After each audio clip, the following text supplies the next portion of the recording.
Good morning, students. So today we have to start with kinds of transpiration.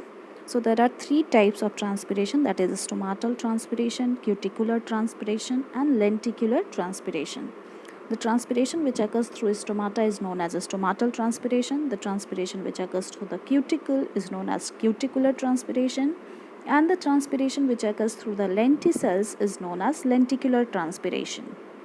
Today we have to start with stomatal transpiration and the mechanism of stomatal transpiration. So what is stoma? Stomata. The singular of stomata is known as stoma. Stomata is the plural form. So stomata is the minute openings which is present on the epidermal surface of the leaf. Structure of stomata is what? Stomata is surrounded by two bean-shaped guard cells, and the number of stomata ranges from 1000 to 10,000 per centimeter cube. The function of stomata is that it is widely open during the daytime, and when it is widely open during the daytime, it will help in the process of intake of carbon dioxide, and this carbon dioxide will be utilized in the process of photosynthesis. Meanwhile, it will perform the process of transpiration, and this transpiration is essential for the plants because it helps in the cooling of the plant, as well as this transpiration also helps in creation of transpiration for the upward movement of water. Then the stomatal transpiration, we must know the route of movement of water for stomatal transpiration. First of all, from the soil pores, the water gets absorbed by the roots. This absorbed water by the roots will be given to the xylem. Then the xylem will carry the water throughout the stem. This xylem reaches to the veins of the leaf, and the cells surrounding the veins of the leaves is the spongy mesophyll cells. There are two types of mesophyll cells, palisade and spongy. Palisade is column shaped cells and spongy cells are round shaped cells. So water is in the form of a film on the cell surface, that is cell wall, surrounding the intercellular space. For example, this is the intercellular space. Here one cell is there, another cell is there. Okay, clear? So turgor pressure, what is turgor pressure? The pressure created on the walls of the cell is known as turgor pressure. So pressure created by the internal contents of the cell on the walls of the cell is known as turgor pressure. So due to turgor pressure and imbibition, the water layer is formed on the cell surface, and this water layer, when exposed to sunlight, it forms in the form of very thin film.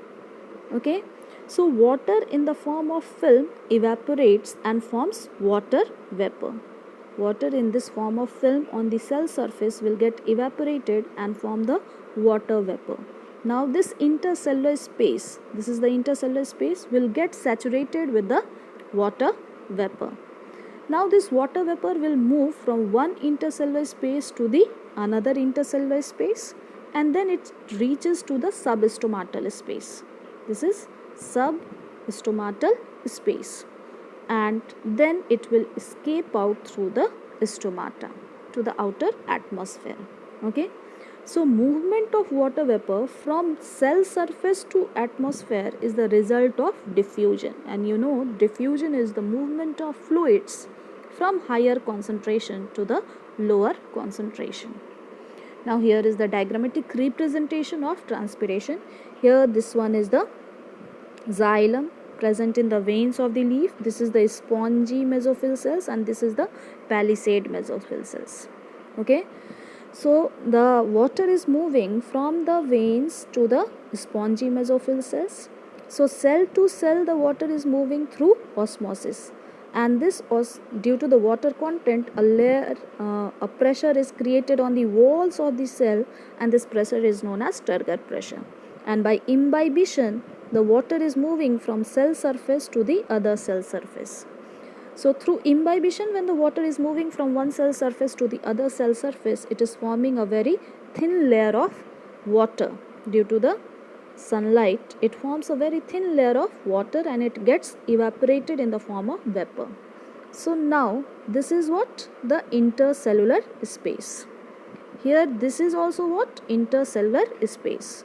Now the water vapor coming from all these mesophyll cells will saturate the air in the intercellular space, and now this water vapor will be moving from higher concentration to the lower concentration by the process of diffusion, that is from one intercellular space to the other intercellular space, and then through the it will be moving to the substomatal space, and then through the stomata it will be releasing out. Then what is the importance of stomatal transpiration? Thousands of leaf cells evaporates water in the form of water vapor, and due to this loss of water in the form of water vapor through the surface of the plant, it will create a concentration gradient. Gradient, it means the difference in their concentration. So this difference in the concentration, a plant is there, roots are there. So roots will be having higher concentration of water, and the aerial parts of the plant, due to the loss of water vapor, it will be having the lower concentration of water.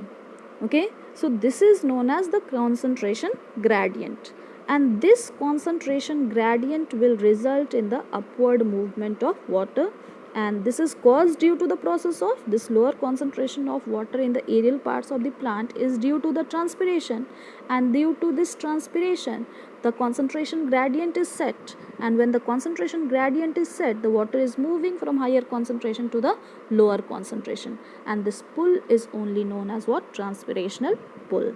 So transpirational pull can draw water up to a height of about 50 meters or more.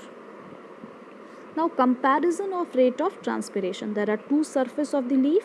One is the upper surface, which is also known as ventral surface, and ventral surface, that is having less number of stomata. Less would be the number of stomata, less would be the rate of transpiration. Lower surface is the dorsal surface. On the dorsal surface the number of stomata is more, so therefore the rate of transpiration is high. This is an experiment to show that the transpiration occurs more from the lower surface as compared to the upper surface. So we have taken a cobalt chloride paper. Cobalt chloride paper is blue in color.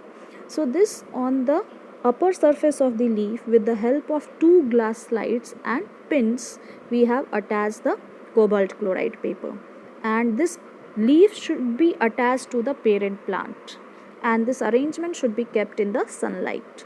So after few hours we will see that the cobalt chloride paper has not changed its color into pink, or if it turns pink also, it takes a longer duration of time.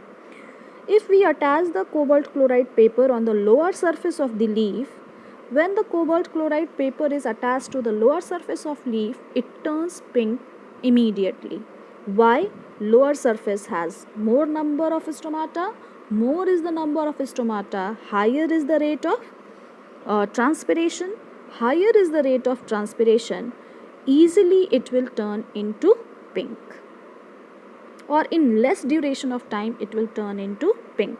Whereas on the upper surface, less is the number of stomata, so therefore less rate of or decreased rate of transpiration, so it will take more time to turn pink, or it will not turn pink as easily as in less time as compared to the lower surface. Now stomatal regulation of transpiration. So when stomata is open, transpiration occurs, whereas when stomata closes, the transpiration stops. And the opening and closing of stomata depends on the turgidity and flaccidity of the guard cells. And the turgidity and flaccidity of the guard cells depends on the water and solutes level of the guard cells. I hope in standard 7 also I had discussed about it.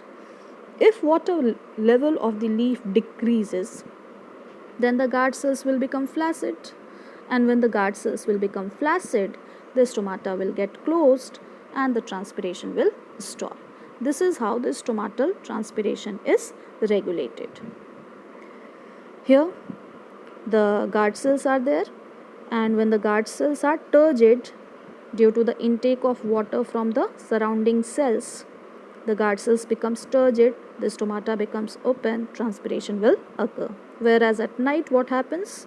The guard cells will release the water into the surrounding cells, and when the guard cells is releasing the water into the surrounding cells, the guard cells will become flaccid and inner stomatal walls will come closer to each other and the stomata gets closed. Now, reason for wilting of plant. If you have kept a potted plant in your house, especially the indoor plants, you must have seen, not indoor plants, the very small potted plants, herbaceous potted plants. During the midday and in these summer seasons, you must have seen this type of condition. This is known as what? Wilting of plant. So what is the reason behind the wilting of this plant? So during midday, especially in the summer season, the temperature is very high, and due to this increased temperature, the rate of transpiration also increases. And why the rate of transpiration increases? For cooling of the plant. So rate of transpiration is high as compared to the absorption of water by the leaves, and due to this imbalance it results into wilting. Whereas the same plant in the evening or in night, what happens? The temperature decreases, the surrounding temperature decreases, which decreases the rate of transpiration, and the stomata gets constricted and the rate of transpiration becomes less or negligible or gets stopped as compared to the absorption of water, and this is how the plants again regain its turgidity. So this is all for today. Thank you everyone.